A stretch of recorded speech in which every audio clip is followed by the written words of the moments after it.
फिर से स्वागत है। यहाँ पर देखिए स्टूडेंट्स, आपकी जो परीक्षाएं हैं बहुत तेज़ी से आप समझ रहे हैं, कल आपकी परीक्षाएं होनी है। तो स्टूडेंट्स आपको ज़्यादा से ज़्यादा तैयारी करनी है और अपनी आप को इतना मोटिवेट रखना है एग्ज़ाम्पल में कि जैसे कि आपको पेपर कॉपी मिले तो आपको शांति मन से एक बार भगवान का नाम लेना है और अपने पेपर को पढ़ने में लग जाना है। ठीक है, तो आपको अपने कॉपी से भरने से लेकर के अपने पेपर से पढ़ने से लेकर के सारे काम को बहुत ही सहजतापूर्वक करना चाहिए। ठीक है, तो इसमें देखिए इसमें पढ़ने क्या वाले हैं, सबसे महत्वपूर्ण बात क्या है आपके लिए, कक्षा 12 सामान्य हिंदी की बात करेंगे। ठीक है, मोस्ट इम्पोर्टेंट गद्यांश एवं पद्यांश की बात करेंगे। ठीक, जो आपके एग्ज़ाम में 10 नंबर देने वाले हैं, पद्यांश 10 नंबर, गद्यांश 10 नंबर। ठीक है, तो आपको यहाँ से 20 नंबर मिलने वाले हैं। चलिए अब बात करेंगे पहले गद्यांश पद्यांश की। उससे पहले जो भी स्टूडेंट हमारे नए होंगे वो चैनल को तुरंत सब्सक्राइब कर देंगे, लाइक कर देंगे, कमेंट और शेयर कर देंगे। ठीक है, पहला देखिए हमारा क्या है कि आप लोग अगर इसका यानी कि जो दिया है इसका अगर आप लोग संदर्भ अगर जानते होंगे, संदर्भ जरूर करिएगा। ठीक है, चलिए अगला हमारा क्या है, साहित्य कला नृत्य गीत आमोद प्रमोद अनेक रूपों में राष्ट्रीय जन अपने अपने मानसिक भावों को प्रकट करते हैं। आत्मा का जो विश्वव्यापी आनंद भाव वह इन विविध रूपों में साकार होता है।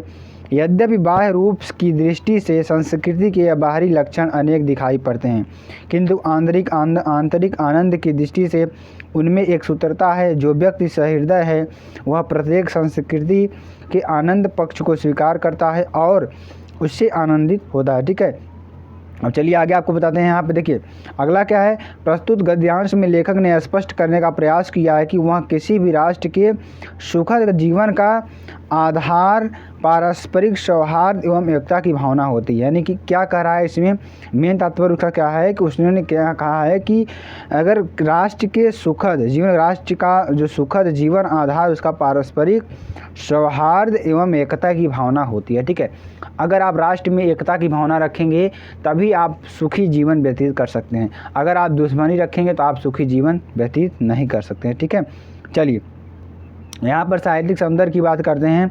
तो भाषा क्या है हमारा, साहित्यिक खड़ी बोली तथा वाक्य विन्यास सुगठित है। क्या है हमारा भाषा खड़ी बोली है तथा वाक्य विन्यास सुगठित है। ठीक है, शैली क्या है, विवेचनात्मक है। और सब शक्ति की बात करें तो अभिधा शक्ति यहाँ पर दी गई। ठीक है, चलिए अगला हमारा क्या है, विचार श्रेष्ठों की बात करते हैं। तो लेखक ने राष्ट्र की प्रगति व अस्तित्व को बने रहने के लिए सांस्कृतिक एक सूत्रता को आवश्यक माना है। किसको, जो सांस्कृतिक एक सूत्रता है उसको आवश्यक माना है।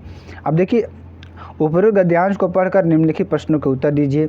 यहाँ पर देखिए प्रश्न हमारा क्या है, राष्ट्रीय जन अपने अपने मनोभावों को किन रूपों में प्रकट करते हैं। जो राष्ट्र के जन होते हैं अपने अपने मनोभावों को किस रूपों में प्रकट करते हैं। देखिए राष्ट्रीय जन अपने मनोभावों को साहित्य कला नृत्य आमोद प्रमोद आदि रूपों में प्रकट करते हैं। ठीक है, चलिए अगला जो हमारा क्या है, वेरी मोस्ट इंपॉर्टेंट, ये भी है आपके एग्जाम के दृष्टिकोण से और बहुत ही इंपॉर्टेंट है। ठीक है, तो स्टूडेंट्स आपको क्या करना है, ज़्यादा चैनल को शेयर करना है, लाइक करना है, कमेंट करना है और अपने साथियों तक इसको पहुंचा देना है। ठीक है, चलिए प्रत्येक संस्कृति के आनंद पक्ष को कौन स्वीकार करता है। तो प्रत्येक संस्कृति के आनंद पक्ष को सहृदय व्यक्ति स्वीकार करता है और आनंदित होता है। ठीक है, चलिए अगला क्या है हमारा, विश्वव्यापी और आंतरिक आनंद का क्या अर्थ है। विश्वव्यापी और आंतरिक आनंद का क्या अर्थ है, तो यहाँ पे देखेंगे विश्वव्यापी का अर्थ है जो सारे संसार में व्याप्त हो। परमात्मा तथा आंतरिक आनंद का अर्थ है कि हृदय को प्राप्त होने वाला सुख। ठीक है, अगला हमारा देखिए रेखांकित है, इसकी व्याख्या करेंगे। रेखांकित देखो आपके दो काले अक्षरों में यहाँ पे लिखा होगा, उसको चलिए पढ़ने का आप सुना देते हैं आपको। देखिए क्या होगा कि राष्ट्र में रहने वाले सभी समुदायों की, आप लास्ट तक बने रहेंगे तभी सारी चीज़ों को समझ पाएंगे, अन्यथा मेरे पेरेंट्स आप समझ में नहीं पाएंगे। ठीक है, चलिए यहाँ पे देखिए राष्ट्र में रहने वाले सभी समुदायों की संस्कृतियाँ भिन्न हैं। इन संस्कृतियों को साहित्य कला नृत्य गीत आमोद प्रमोद आदि रूपों में देखा जा सकता है। ठीक है, इन संस्कृतियों के लक्षण बाह्य रूप में भिन्न दिखाई पड़ते हैं किंतु इनके अंदर मूल रूप में एक सूत्रता विद्यमान होती है। ठीक, कहने का मतलब क्या होता है कि इन संस्कृतियों के सभी लक्षण बाह्य रूप तो आपको अलग अलग दिखेंगे लेकिन जो आंतरिक होता है वो हमारा क्या होता है, एक होता है। ठीक है, ठीक है। अब चलिए इसमें और क्या क्या है, सहृदय व्यक्ति प्रत्येक संस्कृति के सकारात्मक भाव को ग्रहण करता है और आनंदित होता है। इसी प्रकार सभी संस्कृतियां एक सूत्र में बंध जाती हैं और वह संपूर्ण राष्ट्र की संस्कृति कहलाती है। किसी भी राष्ट्र की प्रगति व अस्तित्व हेतु एक सूत्रता क्या है, आवश्यक है। ठीक है, चलिए आगे क्या बात करेंगे, साहित्यिक सौंदर्य की बात करेंगे। भाषा पहले देखिए आप, भाषा क्या है, साहित्यिक खड़ी बोली तथा वाक्य विन्यास सुगठित है। साहित्यिक खड़ी बोली है तथा वाक्य विन्यास सुगठित है। ठीक है, शैली क्या है हमारी, विवेचनात्मक शैली है। और यहाँ पे शब्द शक्ति की बात करेंगे तो अभिधा शब्द शक्ति है। ठीक है, चलिए अब हम यहाँ विचार षष्ठों की बात करते हैं। ठीक है, विचार षष्ठों क्या होगा, विचार षष्ठों में देखिए लेखक ने राष्ट्र की प्रगति, क्या लेखक ने राष्ट्र की प्रगति व अस्तित्व को बने रहने के लिए सांस्कृतिक एक सूत्रता को आवश्यक माना है। ठीक है, चलिए आगे आपको बताते हैं। जो प्रश्न है, प्रश्नों को भी आपको थोड़ा पढ़ने का प्रयास करेंगे और बताने का प्रयास करेंगे। ठीक है, चलिए क्या है प्रश्न हमारा, राष्ट्रीय जन अपने मनोभावों को किन रूपों में प्रकट करते हैं। तो राष्ट्रीय जन अपने मनोभावों को साहित्य, कला, नृत्य, आमोद प्रमोद आदि रूपों में प्रकट करते हैं। ठीक है, अगला क्या है, प्रत्येक संस्कृति आनंद पक्ष को कौन स्वीकार करता है। तो प्रत्येक संस्कृति के आनंद पक्षों को सहृदय व्यक्ति स्वीकार करता है और आनंदित होता है। ठीक है, ये जो प्रश्न हम आपको दे रहे हैं ना, इम्पोर्टेंट प्रश्न है मेरे प्यारे बच्चों। ठीक है, तो ये प्रश्नों को आपको अच्छी तरीके से याद कर लेना है, रट लेना है। ठीक है, चलिए बाकी आप सबको लिख लेना है।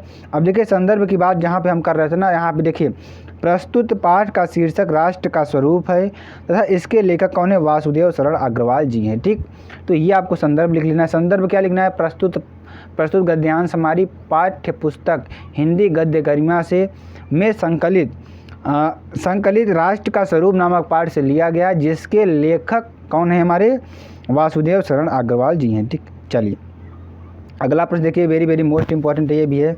ठीक, चलिए इस प्रश्न को भी थोड़ा आपको बताते हैं। भाषा स्वयं संस्कृति का एक अटूट अंग है। संस्कृति परंपरा से निःसृत होने पर भी परिवर्तनशील और गतिशील है। उसकी गति विज्ञान की प्रगति के साथ जोड़ी जाती है। वैज्ञानिक आविष्कारों के प्रभाव के कारण उद्भूत नई सांस्कृतिक हलचलों को शाब्दिक रूप देने के लिए भाषा के परंपरागत प्रयोग पर्याप्त नहीं हैं। इसके लिए नए प्रयोगों की, नई भाव योजनाओं को व्यक्त करने के लिए नए शब्दों की खोज महती आवश्यकता है। ठीक है, अब संदर्भ की बात करेंगे। इसका संदर्भ चलिए आगे जो प्रश्नों में होगा तो वहाँ पे आपको अच्छी तरीके से बताया जाएगा। ठीक है, चलिए अब देखिए इसमें कहा क्या गया है, प्रसंग में आपको बताते हैं। तो प्रस्तुत गद्यांश में लेखक ने संस्कृति के विकास में भाषा के महत्व को प्रतिपादित किया। इसमें क्या कहा है कि संस्कृति जो विकास है इसके में भाषा का क्या महत्व है, उसके बारे में उन्होंने बल दिया है। ठीक है, चलिए व्याख्या करते हैं। इसकी व्याख्या में देखिए क्या होगा, प्रस्तुत गद्यांश के माध्यम से लेखक का कहना चाहता है कि भाषा किसी भी संस्कृति या महत्वपूर्ण अंग होती है। ठीक है, क्या होती है, अभिव्यक्ति का माध्यम होने के कारण भाषा की भूमिका अत्यधिक महत्वपूर्ण हो जाती है। भाषा का निर्माण समाज के द्वारा किया जाता है, अतः समाज द्वारा निर्मित संस्कृति एवं भाषा भी परिवर्तनशील है। परंपराएं, रीतियाँ, मूल्य आदि के परिवर्तित होने के साथ साथ संस्कृत भाषा एवं भाषा भी परिवर्तित होती है। कहने का मतलब क्या हुआ कि अगर हम क्या करें, समाज द्वारा निर्मित जो संस्कृति एवं भाषा की परिवर्तनशीलता है, परिवर्तनशील है, यानी जैसी संस्कृति रहेगी आपकी भाषा वैसे ही वहाँ पे परिवर्तन दिखाई देगा। ठीक है, तो ये चीज़ें हैं आपके लिए जानना बहुत ही इंपॉर्टेंट है मेरे प्यारे। ठीक है, चलिए आगे आपको बताते हैं। आगे क्या है कि भाषा में होने वाले परिवर्तन का संबंध विज्ञान की प्रगति के साथ भी है। यानी जितनी वैज्ञानिक प्रगति हमारे साथ हो रही है तो यहाँ पर क्या हो रहा है, भाषा का भी चेंजेस देखने को मिल रहा है। ठीक है, चलिए अब यहाँ पे साहित्यिक सौंदर्य की बात करेंगे। साहित्यिक सौंदर्य भी आपके लिए वेरी वेरी मोस्ट इंपॉर्टेंट है। तो मेरे प्यारे स्टूडेंट्स आपको कहीं जाना नहीं है। ठीक है, अच्छी तरीके से आपको तैयारी कराएंगे। यहाँ पे भाषा परिमार्जित एवं प्रवाहपूर्ण खड़ी बोली है। जो भाषा है हमारी क्या है, ये क्या है, परिमार्जित एवं प्रवाहपूर्ण खड़ी बोली है। वाक्य विन्यास क्या है, सुसंगठित है। ठीक है, शैली हमारी क्या है, विचारात्मक है। शब्द शक्ति क्या है, लक्षणा है। विचार षष्ठों की बात करें, लेखक ने भाषा में नवीनीकरण और औचित्यपूर्ण ढंग से आवश्यक सिद्ध किया है। ठीक, चलिए अगला क्या है हमारा, प्रस्तुत गद्यांश का संदर्भ लिखिए। अब देखिए संदर्भ यहाँ आ गया ना, तो प्रस्तुत गद्यांश हमारी पाठ्यपुस्तक गद्य गरिमा में संकलित प्रोफेसर जी सुंदर रेड्डी द्वारा लिखित भाषा और अध्ययन नामक निबंध से लिया गया है। ठीक, अब देखिए रेखांकित अंश की व्याख्या हमने ऊपर की जो आपके काले अक्षरों में था। ठीक है। भाषा परिवर्तनशील क्यों है, इसके बाद थोड़ा आपको चर्चा कर लेते हैं। तो देखिए भाषा परिवर्तनशील, आप कभी कभी देखे होंगे कि हर एक 20 भारत में क्या होता है ना कि हर एक 20 किलोमीटर पे आपकी जो भाषा है चेंज दिखाई देने को मिलती है, ठीक है। आप अपने क्षेत्र से 20 किलोमीटर आगे जाएंगे तो वहाँ पे कुछ ना कुछ भाषा का चेंजेस आपको मिलेगा, ठीक। यानी कि समाज द्वारा निर्मित भाषा परिवर्तनशील है, क्योंकि समय के साथ परंपराएं, रीतियाँ, मूल्य आदि परिवर्तित होते हैं जिनका प्रभाव भाषा पर पड़ता है, इसलिए भाषा में परिवर्तन होना आवश्यक होता है, ठीक। चलिए अब यहाँ पे आप बात करेंगे हम किसकी, पद्यांश की बात करेंगे, ठीक है। देखिए पद्यांश में क्या दिया गया है कि तदंतर बैठी सभा उठज के आगे, नीले बितान के तले दीप बहु जागे, टकटकी लगाए नयन सुरों के वे थे वे, परिणामोत्सुक उन भयतुरों के थे वे, उत्फुल्ल करौंदी कुंज वायु रह रहकर करती थी सबको पुलक पूर्ण, मह महकर वह चंद्रलोक था जहाँ, कहाँ कांजनी वैसी प्रभु बोले गिरा गंभीर निर्निधि जैसी। इसका पहले संदर्भ लिखेंगे, उसका देखिए व्याख्या करेंगे, उसके बाद सारे प्रश्नों को आपको इसके द्वारा बताए जाएंगे, ठीक है।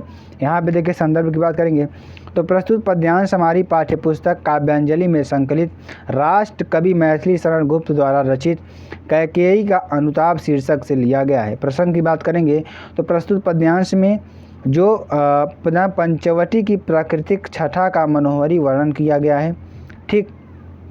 प्रकृति के सौंदर्य का वह वर्णन उस क्षण का है जब वहाँ भरत सहित अयोध्या के वासियों को श्री राम से भेंट करने हेतु रात्रि सभा का आयोजन किया जाता है, ठीक है।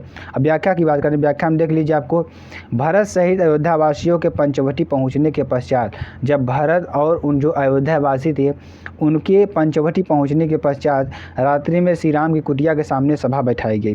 रात्रि में जब रात्रि के समय हुई तो वहाँ पर क्या हुआ कि उनके सामने, उनकी कुटिया के सामने क्या हुई, सभा बैठाई गई, जिसमें देखा आभास हो रहा था कि मानो आकाश रूपी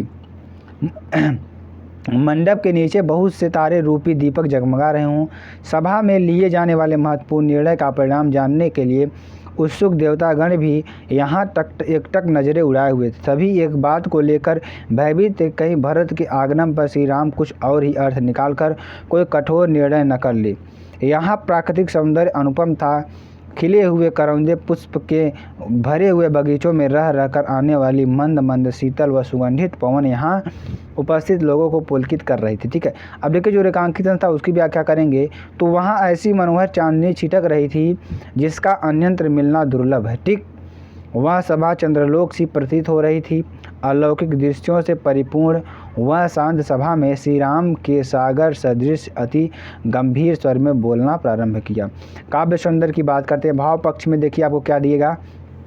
इस काव्य पंक्तियों में माध्यम से कवि द्वारा रात्रि के समय पंचवटी आश्रम के आसपास की प्राकृतिक छटा को मनोहरी भाव को अभिव्यक्त किया है।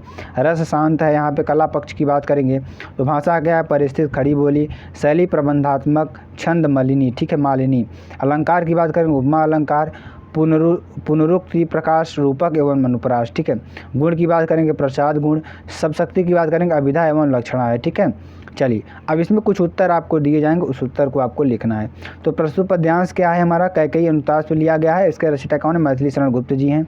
रेखांकित इसकी व्याख्या हमने ऊपर की है। तो देखिए प्रस्तुत पद्यांश में किस प्रसंग से संबंधित, इसका प्रसंग किससे संबंधित है। तो प्रस्तुत पद्यांश में पंचवटी की प्राकृतिक छटा को मनोहरी वर्णन किया। हमने आपको कहा ना कि पंचवटी की जो एक कुटिया थी वहाँ पर उसका मनोहर वर्णन किया गया है, ठीक है।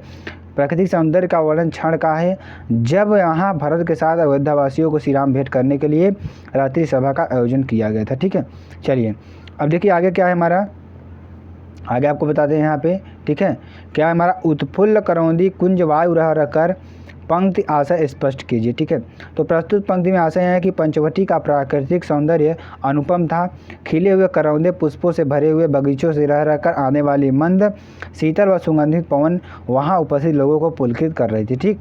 चलिए अगला क्या है, प्रस्तुत पंक्तियों के माध्यम से कवि द्वारा किस भाव की अभिव्यक्ति हुई है। तो प्रस्तुत पंक्तियों में माध्यम से कवि द्वारा रात्रि के समय पंचवटी आश्रम के आसपास की प्राकृतिक छटा के मनोहरी होने का भाव अभिव्यक्त किया गया है, ठीक। तो ये आपके इम्पोर्टेंट पद्यांश और गद्यांश थे मेरे पास स्टूडेंट्स। आपको इन पद्यांशों गद्यांशों को सॉल्व कर लेना है और अपनी परीक्षा को अच्छी तरीके से सुचारू रूप से कंटिन्यू करना है। फिर स्टूडेंट मिलता है नेक्स्ट वीडियो में नए टॉपिक के साथ। तक के लिए जय हिंद, जय भारत।